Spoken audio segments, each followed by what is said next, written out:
Voce alla nostra gente. Va ora in onda Spazio Più.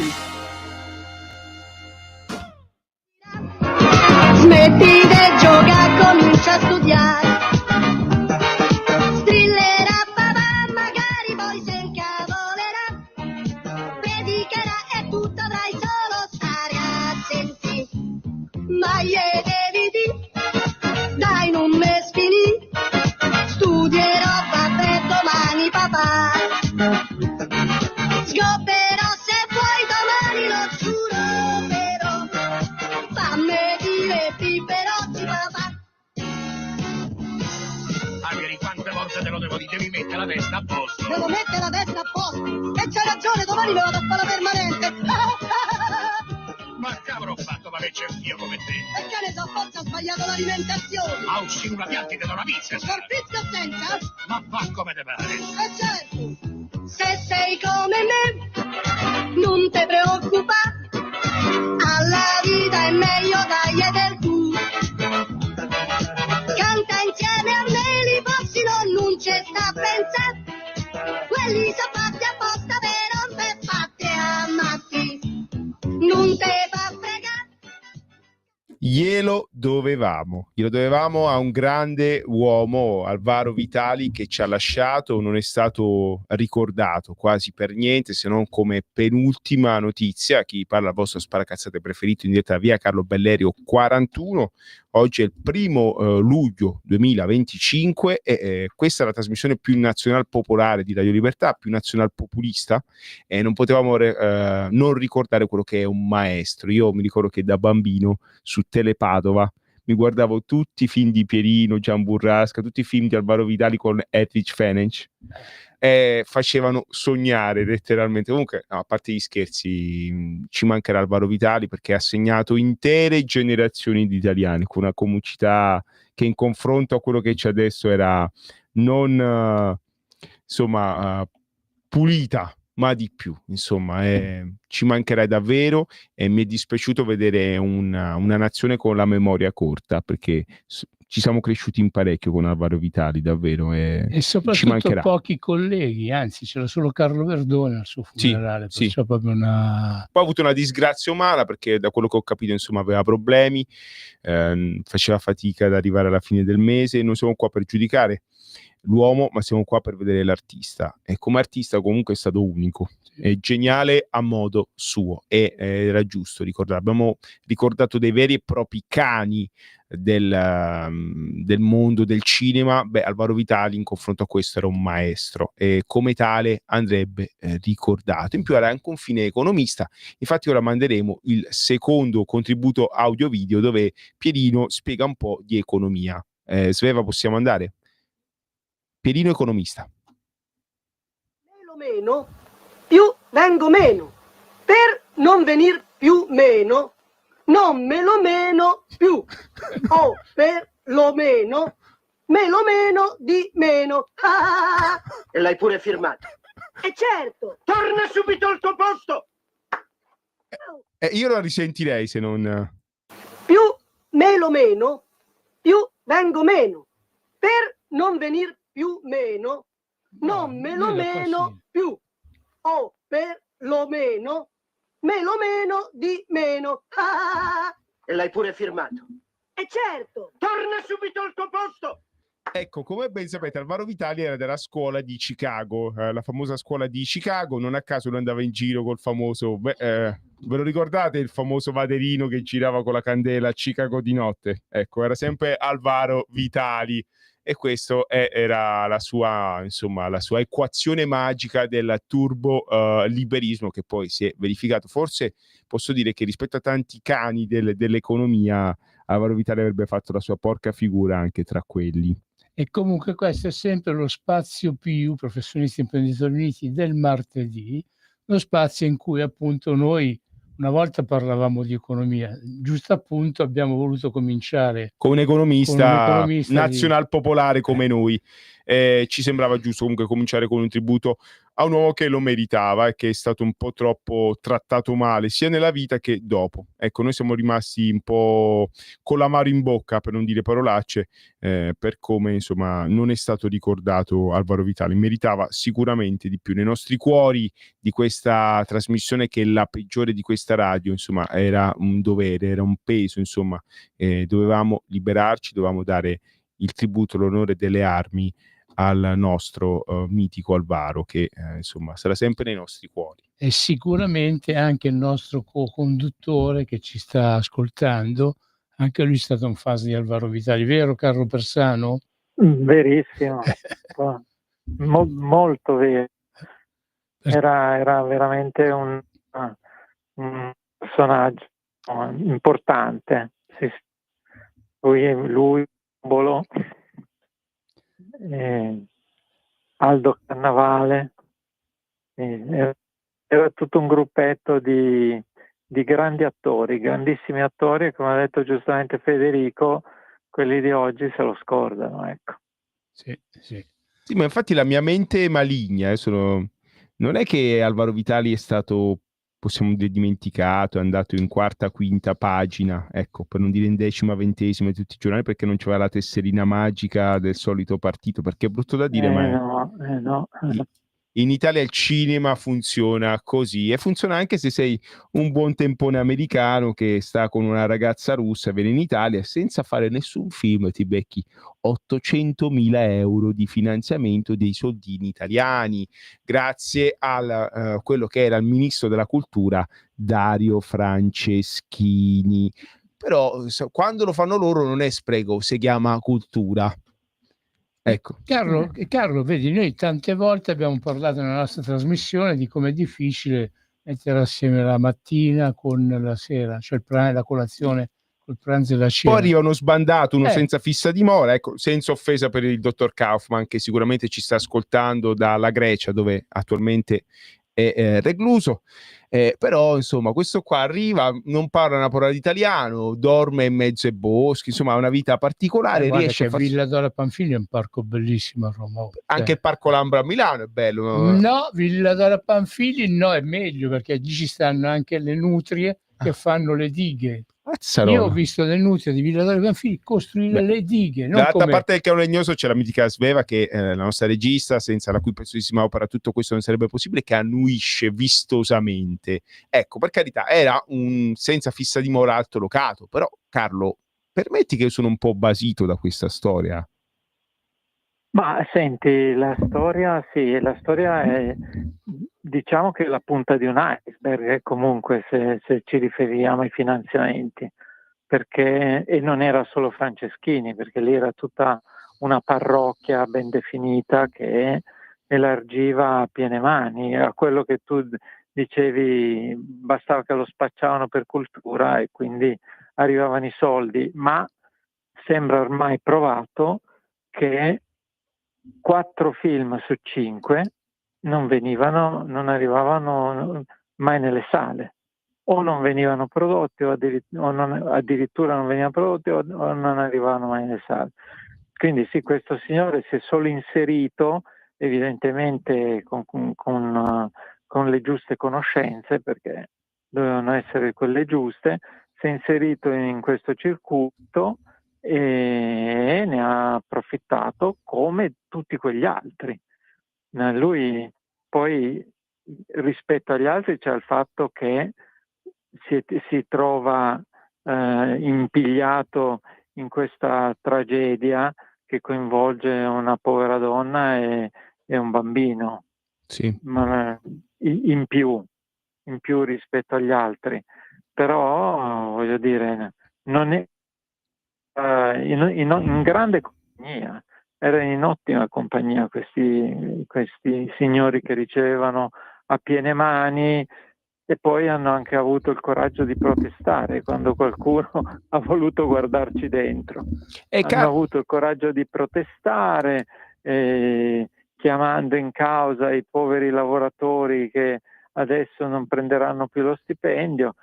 Bisognerebbe anche andare lì a vedere se è vero che i poveri lavoratori ricevevano a piene mani, o se non erano loro registi, attori, produttori che si intascavano tutte queste cifre. Bisognerebbe capire a chi sono finiti questi soldi, se sono finiti veramente a quei lavoratori lì o se a quelli sono arrivate l'elemosina e gli spiccioli come al solito, mentre i grandi contratti se li incassavano altri.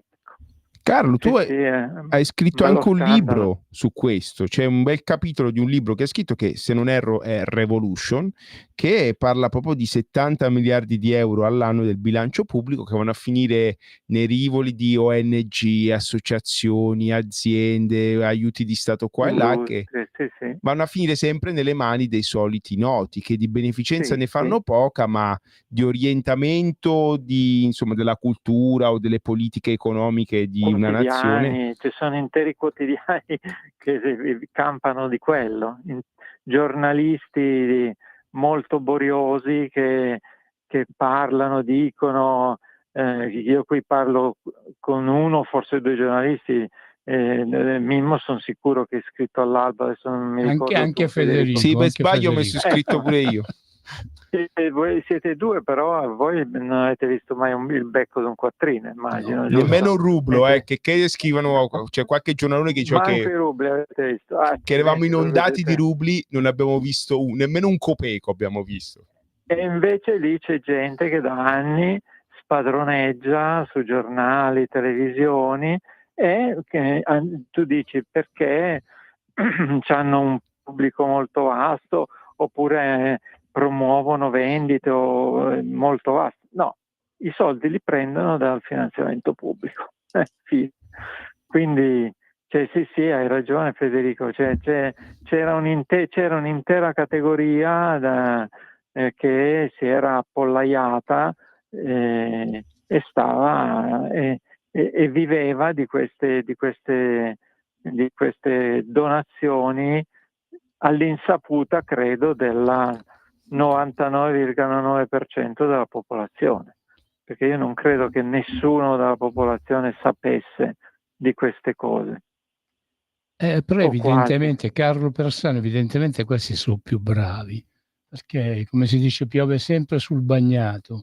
Questi sono quando è che è finita la guerra, che sono 80 anni, che appunto in pratica qua c'è sempre il solito ambiente, i soliti politici, i soliti partiti che la fanno da padroni, ma perché sono maestri nel svuotare le tasche degli italiani. Scusami, qua devo correggere, magari i soliti partiti nel 1992 in Italia hanno fatto una specie di colpo di Stato che ha tirato, insomma, sono rimasti sempre gli stati. Le facce, qualcuno si è suicidato in carcere, bisogna anche ricordare, hanno smontato interi partiti come la Democrazia Cristiana e il Partito Socialista, non che ci manchino, anzi, forse grazie a Dio, però insomma c'era un ceto politico esperto, che era il ceto politico che negli altri paesi faceva insomma gli interessi delle loro nazioni. In Spagna il Partito Socialista esiste ancora, come in Germania quello era e quello è rimasto. Insomma, non vorrei che qua a forza di tagliare con l'accetta si è buttato via il bambino con l'acqua sporca, perché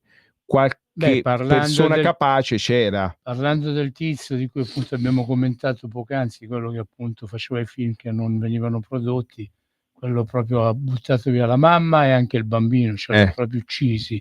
Cioè noi siamo una nazione in cui possono accadere anche queste cose. Cioè, ma voi l'avete vista la figura, la foto di questo tizio qua? Cioè, ma io a quello non si sa nemmeno quale sia il suo nome vero. Non gli avrei manco dato una sigaretta io a quello. Ma come cacchio è possibile che uno invece riesca a prendere un botto di soldi per dei film che appunto uno dice cioè, secondo me non sapeva manco raccontare una favola al bambino, non sapeva manco cantare la ninna nanna, quel bambino che poi ucciso. Se non c'erano quei due morti non si sarebbe saputo niente. E avrebbe continuato a fottersi i soldi degli italiani. E grazie a Franceschini & Company, che però dobbiamo ricordare, perché loro se ne sono sempre vantati dei soldi al cinema, è sempre il solito magico partito, il Partito Democratico, e ci teniamo a ricordarvelo, cari italiani, perché c'è chi riesce a fare peggio del peggio. E chiudo la parentesi. E, no, davvero, cioè, io dobbiamo fare attenzione che qua le denunce sì, lo so, però come... mi cascano i cosiddetti. Quando sento storie dei 800.000 euro, ci sono molti ascoltatori che nemmeno in un'intera vita di lavoro. Mimmo non ne parliamo. Mimmo ha la pensione di 600 euro al mese, quindi 800.000 euro, non so quante mensilità di pensione sono di Mimmo Magnetta. Ecco, non parliamo dello stipendio di Sveva che equivale a 2 scatolette di Friskis.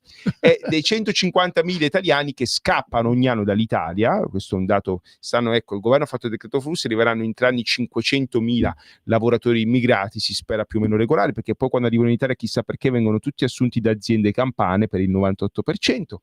Io non sapevo che la Campania avesse questa economia, insomma, e c'hanno i pomodori da raccogliere. Lo so, però assorbe solo le 500.000 di lavoratori, cioè è una tigre nel motore, come si direbbe. Forse era De Luca che era capace di fare le cose. La regione capace, Campania comunque è capace. La mia ironia, Mimmo, in verità non è normale che solo 3 province d'Italia assorbano il 98% dei cosiddetti click day. Ricordiamolo agli ascoltatrici e agli ascoltatori di Radio Libertà. E il governo, pensate un po', ha fatto un esposto in procura. Le province, ricorda le province.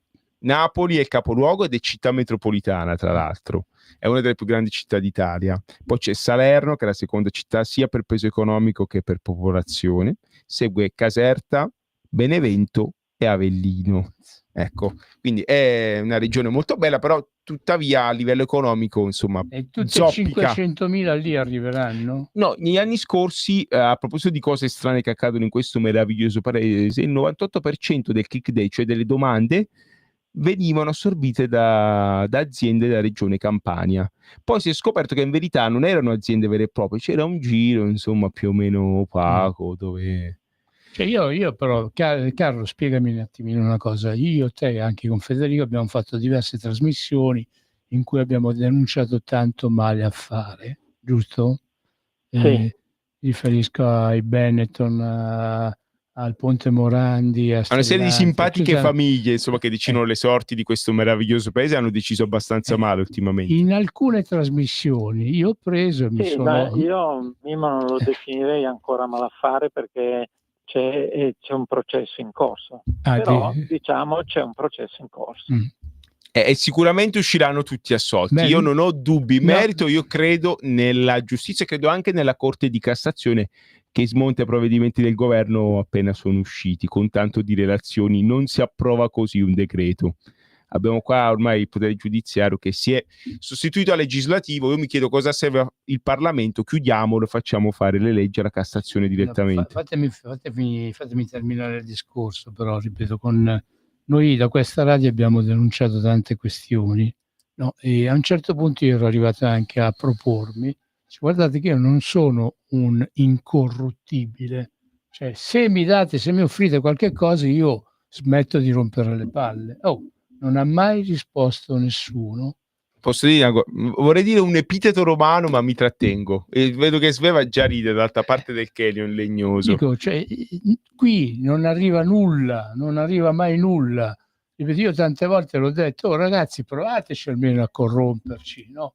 Mandateci qualche cassa di mozzarelle, qualche cartone di mozzarella blu. No, Mimmo, ci hanno mandato la pancetta e siamo stati 3 giorni a vomitare, a fare la cacarella. Quindi astenetevi, per favore, perché ci hanno avvelenato l'ultima volta. Però, allora, prima appunto si diceva di tanti che continuano a fare soldi e cose varie. Cioè, dico, ma è possibile che in questo paese, riteniamo il discorso, che in questo paese chi pigliava i soldi decenni e decenni fa continua a prenderli anche adesso, sempre di più addirittura, cioè tutto al contrario. Cioè noi dovremmo andare a fare un corso di formazione per farci pagare anche noi, o no, Carlo Persano? Che ne pensi? Diciamo ora il giornalista Rizzo ha pubblicato un libro in cui parla di 100.000 persone che stanno negli apparati pubblici che formano, perché quando ci si è domandati ma sta casta dov'è, e lui ha indicato queste 100.000 persone. Ha fatto un lavoro diciamo che di conta che qualcuno prima o poi doveva fare, almeno lui l'ha fatto. Ascolta, E queste 100.000 persone- Carlo, ti devo interrompere perché mi dice la regista che però abbiamo una telefonata e qua Sì, ci hanno chiamato l'ascoltatore è sacro. allo 0292947222, che è il numero da diretta, ripeto, 0292947222. Buongiorno, chi sei, da dove chiami? Sì, buonasera Lisetta. Ciao, a tutti Lisetta. tutti e tre. Allora, io volevo dirvi, aggiungere a questo, a quello che state dicendo, da contestatori a turisti. Allora, ma come ragazzi? Tutto l'autunno, i nostri compagni di sinistra, l'inverno e la primavera, a fare cortei, se ben ricordate, contro l'Occidente, a bruciare le bandiere americane, l'inglese, quella inglese, francese, di tutti i paesi NATO, al grido di, cosa dicevano questi cortei? Assassini, abbasso Occidente, guerrafondaia, imperialista. E al momento di partire per le vacanze, dove vanno questi signori di sinistra? Tutti a New York, a Parigi, a Londra e in tutto il Regno Unito, in Spagna, in Grecia, eccetera. No, scusa, Lisetta, Praticamente- ma a Capalbio c'è tutto esaurito, E vabbè, però la maggior parte vanno fuori perché non ci trovano di bello niente dell'Italia. Allora, almeno così dicono le statistiche. Praticamente tutti i paesi occidentali e facenti parte della NATO, secondo me. Ma guardate, compagni, bruciatori di bandiere, che gli alberghi ci sono anche in Siria, in Afghanistan, in Iran e altri paesi arabo-musulmani.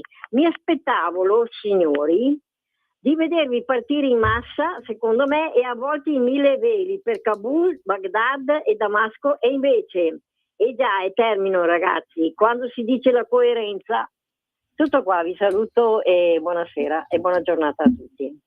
Sì, io infatti non sono nel cassetto, vorrei andare in mano nella mano con Nichi Vendola a fare le vacanze a Damasco. Sì. Carlo- Nichi, scappiamo, Nichi! Carlo, tu invece dove vai? Dove andresti in vacanza potendo scegliere? Potendo scegliere? Ma vediamo. No, di questi posti che ha nominato Lisetta, però non... Ma io i posti dove vanno quelli sono tutto 5 stelle extra lusso, tutta roba. Se uno con vuole tutti, concedersi con tutti qualche i soldi che lusso, prendono è giusto anche che li spendano, no? Che se cavolo. uno si vuole concedersi qualche lusso deve essere accettato da questi qua. Se mi fanno un'accoglienza tipo quella dei nordafricani, me la fanno a me nei loro locali, e come dici tu Mimmo, almeno vediamo come sono fatte questi siti così esclusivi dove si trovano solo tra loro. Però, Sì, qui. però penso che col cavolo che ci arriva qualche biglietto gratis. No, ma manco ci fanno entrare se paghiamo, secondo me. Quest'anno, però, a proposito di siti esclusivi, un uccellino mi ha detto che c'è anche il club Bilderberg, che non so dove si riunisce, ma insomma è già uscita la lista di quello che, per chi non conosce il Bilderberg, è un club molto esclusivo che si riunisce ogni tot di anni in una meravigliosa località dell'Occidente, e c'è tutta una serie di persone molto influenti a livello delle varie nazioni, che in Italia le persone più influenti sono Enrico Letta e la signora Gruber. Ecco, questo vi fa capire allora come siamo ridotti a livello di paese, se questi due sono i più influenti. Comunque, no, a me se mi invitano io non ci vado, perché della Gruber sono già stanco di vederla in televisione. Lili Gruber, scusate, ed Enrico Letta. Ci manca pure che vado in vacanza, vengo invitato in un posto del genere, me le ritrovo fra i piedi. So che quest'anno non so dove si tiene il club Bilderberg, ma so che avranno decisioni, perché insomma là è l'incubatore di quello che verrà fatto nei prossimi anni. Ci hanno sempre azzeccato, chissà perché. Carlo, che dici? Dico che secondo me da un paio d'anni qualche grattacapo ce lo stanno avendo anche loro. Non è tutta la vita calma e tranquilla che avevano prima, perché qualcuno ha iniziato a dirgli qualcosa, questo sì. Quindi sì, faranno le loro riunioni, prenderanno le loro decisioni, ma secondo me lo faranno con un po' più di ansia rispetto a prima. Secondo me grazie al cielo, dico, perché insomma hanno fatto abbastanza disastri nel mondo, quindi se adesso qualcuno gli mette qualche dubbio, per esempio io prendo il debito degli Stati Uniti è 36 mila miliardi, per fare un paragone quello dell'Italia è 3 mila miliardi, quindi è 32 volte il debito dell'Italia, il debito degli Stati Uniti. Ma perché la bolla non esplode, Carlo? Scusami, noi siamo sempre qua da anni, vediamo che insomma, gli indicatori economici dell'Occidente sono più penosi, sempre più penosi, ci sono gravi problemi, l'innovazione si fa all'estero, la produzione si fa fuori, insomma, di fatto sto Occidente sta diventando un gigante dai piedi di argilla, anzi dal piede d'argilla, perché l'altro l'ha perso per tutte le malattie e problemi economici profondi, ma anche sociali e di anima, perché insomma l'Occidente ha perso l'anima. Ma qua è brutto da dire, ma qua quando è che arriva? Insomma, una casa con un tavolo con un piede solo mica sta in piedi, come direbbe Bersani, tanto per tirare fuori uno dei loro. Qua com'è possibile che comunque finché la barca va a lasciare andare? Cioè, è normale che avvenga questo, prima o poi la resa dei conti, i nodi al pettine arrivano? Secondo me arriva. Però prima ancora di parlare di come va a finire, parliamo di chi ha creato quel debito lì. Quel debito lì è stato creato da tutte le amministrazioni democratiche che hanno dato un'enormità di soldi per la spesa pubblica, quindi ai dipendenti pubblici, che anche lì si facevano le domande, che anche lì c'era il gruppo degli amici che prendevano gli stipendi senza fare niente dalla mattina alla sera, è vero, gli Stati Uniti, bisogna ammetterlo e dirlo con sincerità, hanno avuto una spesa militare enormemente superiore rispetto agli altri paesi, ma poi hanno avuto tutte queste consorterie che si sono presi posti di lavoro fittizi, finanziamenti fittizi alle aziende, anche lì non è un fenomeno italiano, è un fenomeno abbastanza diffuso in particolare negli Stati Uniti, è parecchio diffuso, e oggi Trump si trova, lo sapeva già ovviamente prima di essere eletto, si trova con questo fardello, con questo peso enorme di debito. Pensate che solo di interessi sono 1.000 miliardi all'anno, quelli. E si è domandato, pur con tante difficoltà, come si poteva risolvere questa cosa prima che esplodesse, come hai detto tu, Federico, perché prima o poi esplode, perché adesso vediamo di spiegare qual è il meccanismo. Il meccanismo è che non possono stampare soldi direttamente, perché se stampano soldi direttamente aumenta ulteriormente l'inflazione, che da loro è già molto alta. Sapete la questione del costo delle uova prima delle elezioni, eccetera, eccetera. Quindi invece di stampare denaro direttamente, che aumenterebbe l'inflazione in maniera quasi sudamericana, diciamo, loro devono stampare titoli di Stato e piazzarli a qualcuno che se li compra. Per i primi tempi, per i primi lunghi tempi, se li sono comprati i fondi relativi alle assicurazioni della sanitarie essenzialmente, e pensionistiche, sanitarie e pensionistiche, ma adesso sembra che questi fondi siano arrivati, come si suol dire, a tappo. Quindi loro devono piazzare questi titoli fuori dall'ambito loro e fuori dall'ambito americano. Fermola, Carlo, siamo arrivati alla prima metà della trasmissione, dobbiamo passare la pubblicità. E poi con la seconda parte torniamo con la notizia bomba di Carlo, perché abbiamo invitato qua Carlo, non è che se la sfanga così, lui solitamente ci porta la notizia bomba e noi la vogliamo sentire. Pubblicità. Stai ascoltando Radio Libertà, la tua voce libera, senza filtri né censura. La tua radio.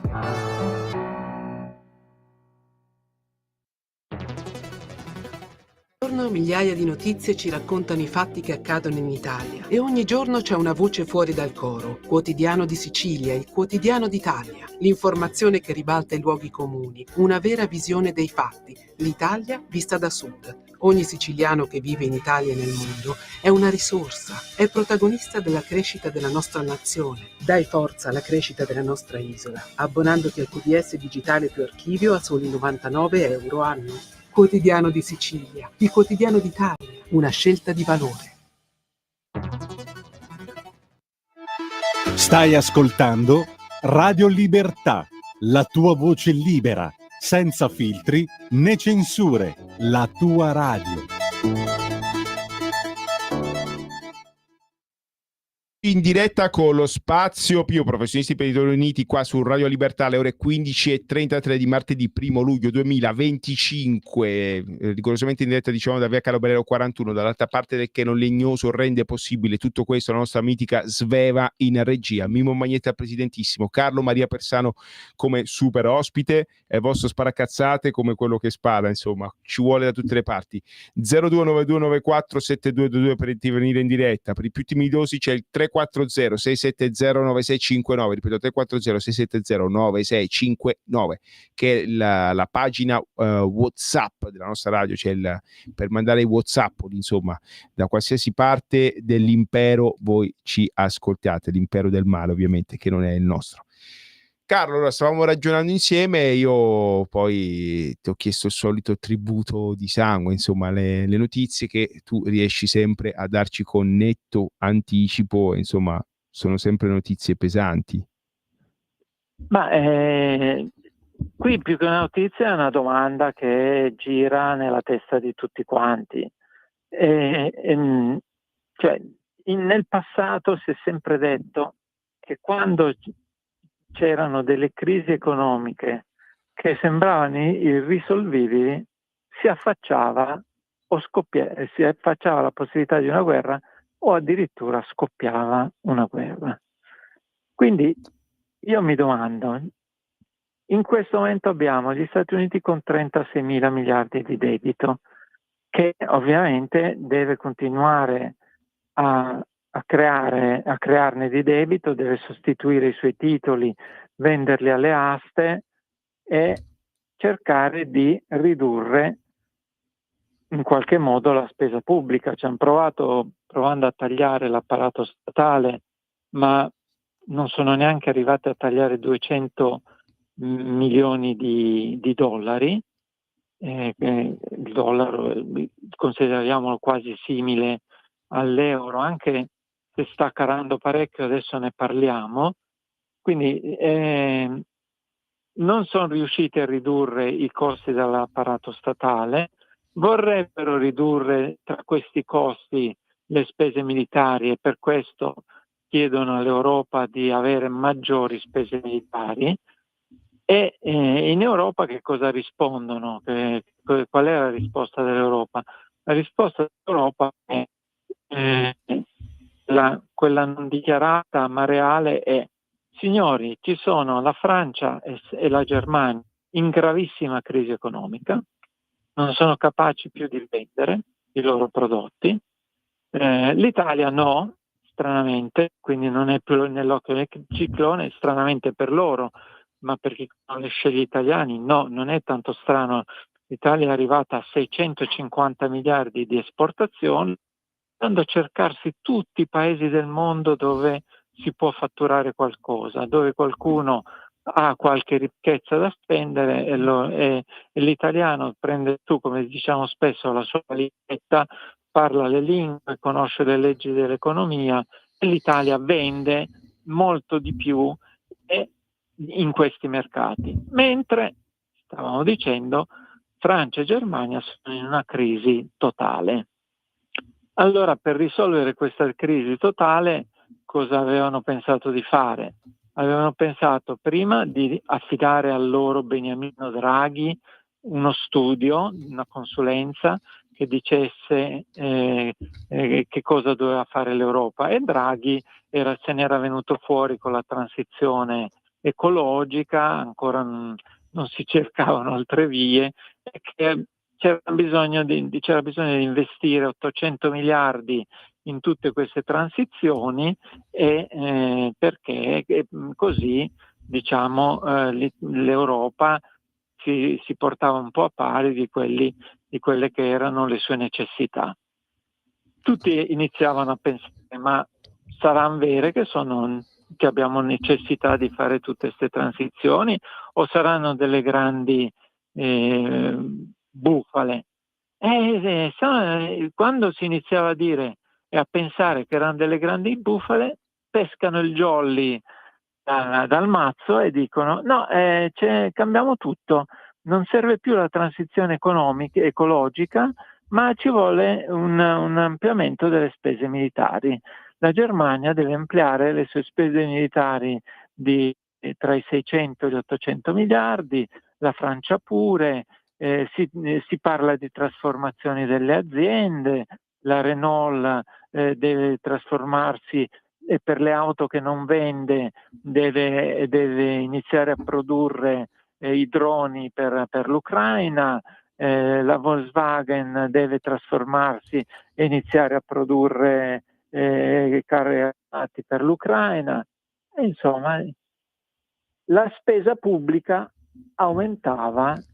deve aumentare in questi settori. Quindi, come giustamente spesso ho sentito dire dalla Lega, da Salvini, da Vannacci, qui a casa nostra, quando si chiedeva 1 milione per gli ospedali, per le attrezzature degli ospedali, per gli stipendi del personale medico e paramedico, venivano sempre negati, e adesso che invece sono loro in difficoltà con la scusa prima della transizione ecologica, oggi superata magicamente, poi con la necessità dell'armamento, questi soldi magicamente saltano fuori. Ma come saltano fuori? Come quelli americani. Ecco, se vogliamo vedere, c'è questo parallelo, cioè gli americani hanno bisogno di rinnovare il loro debito continuamente, perché se no non riescono a pagare gli stipendi statali, e invece l'Europa deve stampare questi titoli per aiutare essenzialmente la Francia e la Germania e tutte le nazioni che ruotavano in modo satellite intorno a loro. È vero che una parte ricadrà sull'Italia, perché l'Italia è il primo terzista della Germania, ma l'Italia stava risolvendo con altre sue vie questi cali di fatturato. Loro no. Quindi questo che cosa determina? Determina che anche questi titoli, come quelli americani, vanno piazzati alle aste dei titoli e si trovano, diciamo, in una specie di concorrenza con quelli americani. Quando Trump continua a dare del cretino al presidente della Federal Reserve che non abbassi i tassi, quel presidente, c'è tutta l'ipotesi che sia coordinato col presidente della BCE in amicizia di gruppo di potere, e che quindi tenga sostanzialmente i titoli al livello dei titoli europei, più o meno, per non farsi la guerra tra di loro nel doverli vendere alle aste. Non so se sono stato chiaro fino a questo punto. Sì. Carlo, ditemi voi. Però insomma ci sta una notizia clamorosa. In pratica ci hai detto che l'Occidente, per non saltare in aria, si deve riarmare, e poi una volta che sei pieno di armi devi fare la guerra a qualcuno. E allora qua abbiamo fatto questa è la domanda. Abbiamo fatto la guerra. Questa è la domanda. Bisogna veramente fare una guerra a qualcuno? Perché abbiamo fatto la guerra alla Jugoslavia, abbiamo fatto la guerra all'Afghanistan, abbiamo fatto la guerra all'Iraq, abbiamo spezzato le reni alla Grecia, e ora con chi ce la prendiamo? Qua per il momento è univoca la posizione. Se la vogliono prendere tutti con la Russia. Ma un pelino grossa, se ne sono accorti o... Come, scusa? Che è un pelino grossa la Russia, se la vogliono prendere con uno bello grosso sto giro. Un conto l'Afghanistan e l'Iraq, che è stata una passeggiata. Ma poi perché te la devi prendere con la Russia? Cioè loro dicono la Russia prima o poi ci invaderà. Alla risposta non invaderà noi, ma invaderà i paesi confinanti con lei, quindi quelli baltici, forse la Polonia, non so a tutti da dove derivi questa sicurezza. Io, fossi in tutti quei paesi, inizierei con lo smettere con le provocazioni nei confronti della Russia, che non sono state poche negli ultimi anni. Cioè la Russia aveva negli accordi di Minsk aveva semplicemente chiesto di non essere circondata da paesi della NATO con missili della NATO puntati verso la Russia. Non ho capito perché questa cosa non è stata fatta così. E invece si è continuato a cercare di ingaggiare altri paesi nella NATO con l'ipotesi di puntare i missili nei confronti della Russia. Perché si sta facendo questo? Perché sta avvenendo questa cosa quando la Russia aveva solo interesse a vendere il suo gas e il suo petrolio in Europa, tant'è che aveva fatto dei gasdotti proprio diretti con la Germania? I suoi giovani continuavano a consumare prodotti occidentali, tra l'altro tantissimi prodotti italiani. E perché si è voluto creare, perché i liberal americani hanno voluto creare questo scontro? Perché è chiaro che è stato prima Clinton e poi Biden che hanno accelerato queste situazioni. Perché si è voluto creare questo scontro nei confronti della Russia? Perché loro sapevano che prima o poi, con il loro indebitando in quella maniera gli Stati Uniti, qualcosa doveva succedere? Perché qualcosa in effetti stava succedendo. La Russia non è che è stata ferma, ma non dal punto di vista militare.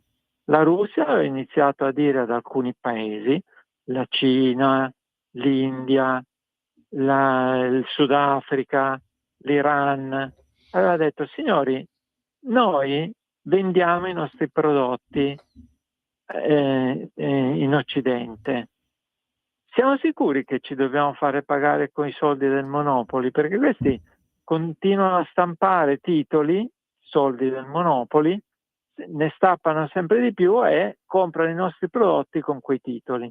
Perché non ci mettiamo d'accordo tra di noi, aveva iniziato a dire la Russia, scusate, e non creiamo un polo valutario diverso da questo se loro continuano su quella lunghezza d'onda? Secondo me è quello che è successo. I Dem, il PD degli Stati Uniti, i Dem sono il PD degli Stati Uniti, i Liberal sono il PD degli Stati Uniti, la pensano esattamente alla stessa maniera, anche nell'ideologia woke erano identici. I Dem continuavano a stampare soldi, tant'è che hanno indebitato, oggi gli Stati Uniti sono il paese più indebitato del mondo, 130% di debito sul PIL. Senza i problemi dell'Italia. Di cui la maggior parte di questo debito è in possesso dei cinesi, perché qua stiamo parlando... Non la maggior parte. No, una volta Sì. I cinesi avevano in mano il 10% del debito americano, ma poi quando hanno visto l'andazzo che questo debito continuava a aumentare, se ne sono disfatti e oggi dicono che hanno tra i 600 e i 700 miliardi di quei 36 mila miliardi in mano ai cinesi e tendono a calare, perché, per dare un'altra notizia a Federico, c'è odore di non pagamento del debito, di default. C'è profumo di default degli Stati Uniti. Non è detto che loro un bel giorno non arrivi, non lo chiameranno mai default, probabilmente lo chiameranno congelamento del debito, gli daranno un qualche nome. Cioè oggi Trump aveva 3 strade per recuperare il disastro fatto dal PD americano, e le 3 strade erano: ridurre la spesa pubblica, non c'è riuscito, ci ha messo lì Musk, ma è riuscito a ridurre solo i 200 milioni, perché anche lì c'è una cassa, non è che riesce a sistemare tutto dalla sera alla mattina. Quindi solo 200 milioni sono arrivati da lì. L'altra cosa era la riduzione della spesa militare nei confronti dell'Europa, cioè praticamente sono arrivati in Europa e hanno detto non possiamo essere noi a continuare il poliziotto del mondo, anche perché la base repubblicana americana non vuole più questo, vuole l'isolazionismo. La base dei voti americani repubblicani vuole l'isolazionismo. Quindi questo era il secondo elemento. Allora, riduzione della spesa pubblica, poco e niente. Riduzione delle spese militari, adesso vedremo, perché tutti hanno detto sì, 5%, ma sa molto di bufala anche questa cosa, quindi non so quanto ne ricaveranno. E i famosi dazi dove gli americani hanno veramente un punto di forza, perché è vero che loro avevano uno sbilancio commerciale anomalo, perché il gioco qual era? Il PD americano e i Dem americani dicevano: noi compriamo i vostri prodotti, voi comprate i nostri titoli, capito? E in più vi difendiamo con il nostro esercito. Però questo ha portato a 36 mila miliardi di buco, di debito negli Stati Uniti. Quindi Trump lì oggi è forte, infatti tutta la stampa, anche nostra, perché tutti i nostri giornali, quelli famosi che prendono le soluzioni, sono tutti allineati con i Dem americani, quindi dicono questo è un pazzo, con il sovranismo, che non sono possibili 1000 sovranismi nel mondo perché si farebbero la guerra.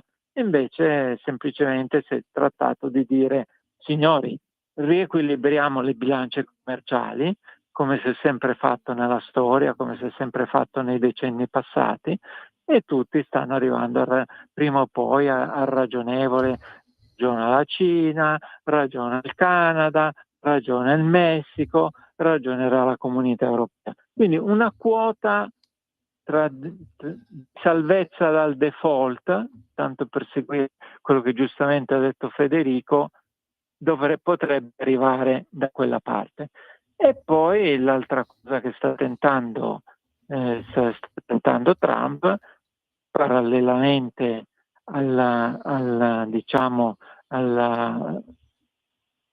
al blocco della spesa pubblica, è la caduta del dollaro, perché il dollaro cadendo rende più appetibili i prodotti statunitensi in esportazione.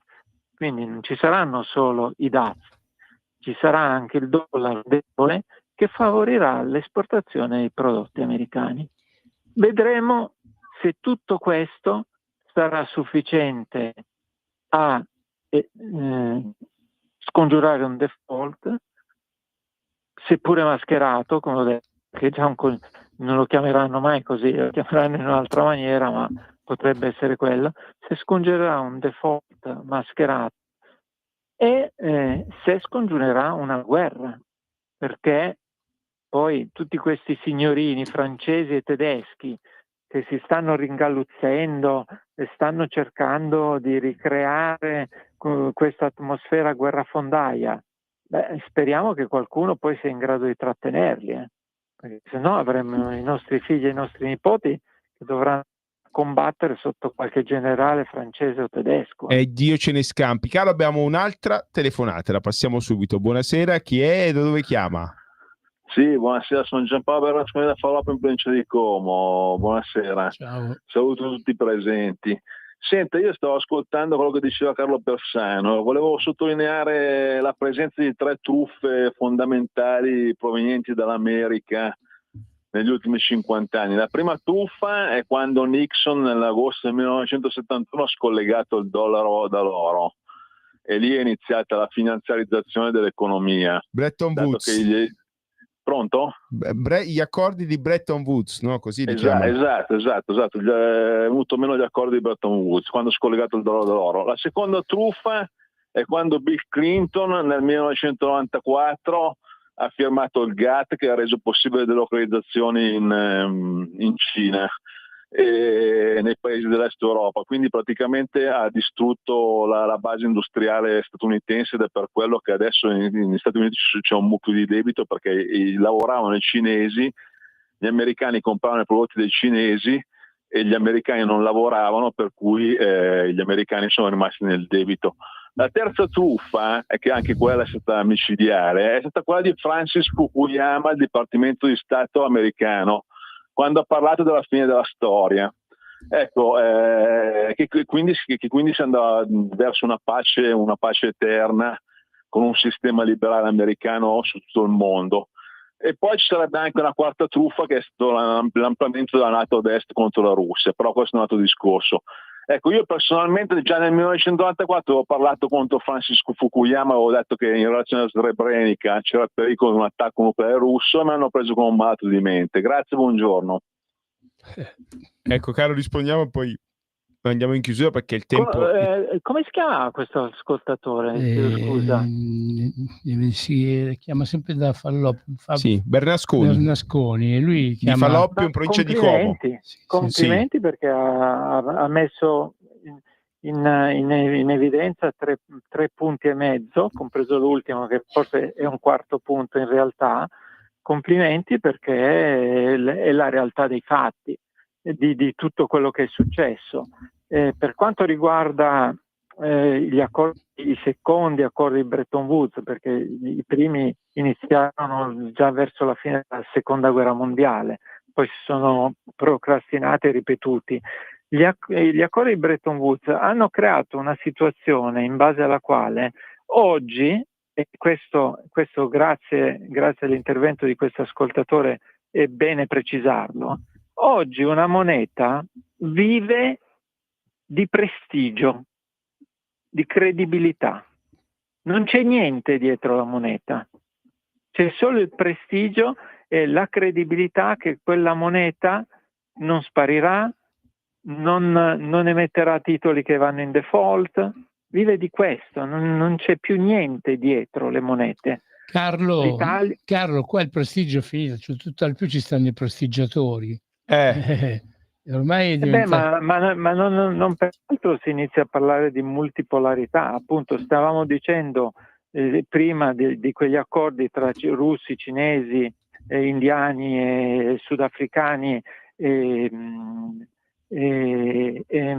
iraniani. Tenete presente che nel novembre dello scorso anno in Kazakistan i russi hanno convocato una riunione dove hanno partecipato altri 22 paesi oltre a quelli che ho citato, e hanno parlato di come riunirsi insieme per creare e quel numero di paesi lì, come se presi nella loro totalità, nella totalità dei loro prodotti interni lordi, sono superiori sia al PIL americano che al PIL europeo. Non si sono ancora messi tutti d'accordo, tranne che su un punto, siccome questo è un argomento un pelino tecnico, siccome prima tutti gli scambi interbancari avvenivano con un sistema elettronico che veniva denominato SWIFT, che vuol dire poi scambio, che era il sistema elettronico dominato dagli Stati Uniti, adesso questi stati qui hanno creato il loro sistema elettronico di scambio valutario. Quindi è un primo passetto verso la scomparsa del mondo unipolare, e qui l'ascoltatore ha fatto delle logiche giuste sempre, ha fatto riferimento a Fukuyama alla fine della storia, perché